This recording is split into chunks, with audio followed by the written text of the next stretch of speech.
and the other part of that journey was around the pool. So how I actually had to do all of my reconditioning for all of this was actually in the pool. And shout out to two of my mentors, Dr. Switch and Dr. Yo, that really challenged my thinking and made me literally think outside the box, outside the norm, and led me to being in the pool. And that actually came, it was one of the tests that Dr. Switch had. And as like that test, the question was, if you're a coach and you're coaching, it was a cross country runner. That was our athlete that we had, that just sustained an ankle sprain, was going to be out at least 2 weeks. We could use anything in our school's facility.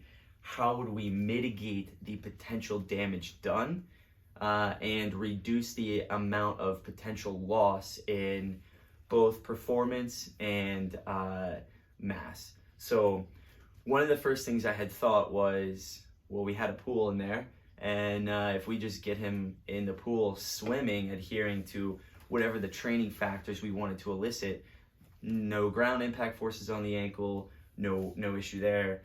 And it was actually when we were reviewing that, he told me, he's like, what about just putting a life vest on and getting in the deep end and just running?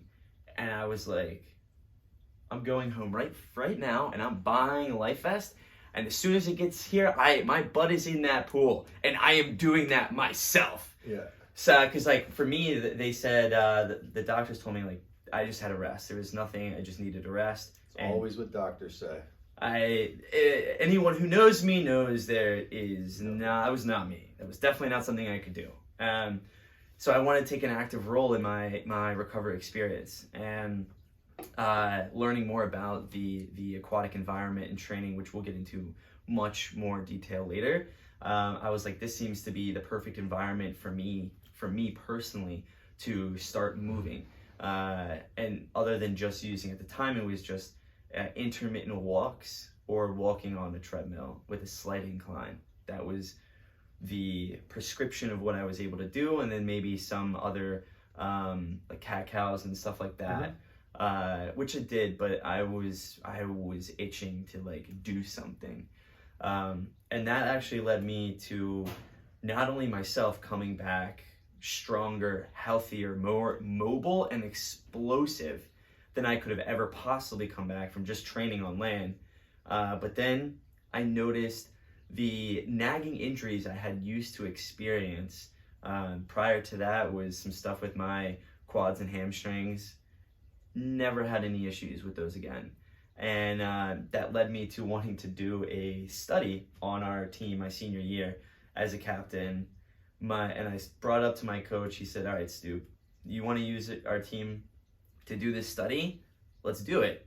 So I talked to the team. They were all in on it. So we did a study on our whole lacrosse team in season, my senior year, where we took half of the group did a control group, so they didn't do anything. The other half, we did sprints in the pool. And the study was aquatic repetitive sprint training on performance metrics. The cool thing that we had seen with the group that did the pool training, we also had a group that did land-based, and then a group that did a hybrid. So we had those 4 groups going.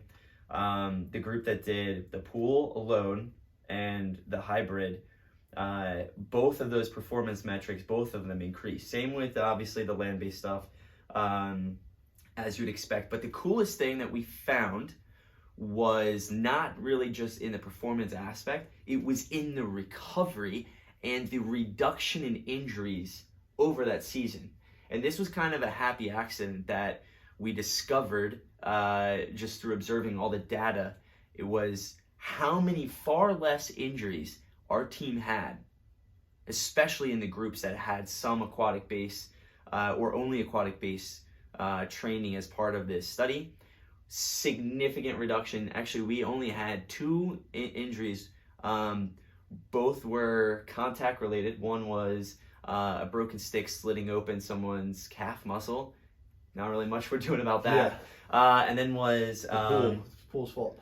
Yeah, right. And then a broken thumb and then a concussion. And then even from the concussion standpoint, some of the nutrient protocols that I was aware of in helping my body recover at that time, we were able to help reduce the severity and the time out from just that alone. So there were so many amazing things from that I implement that for myself all the time.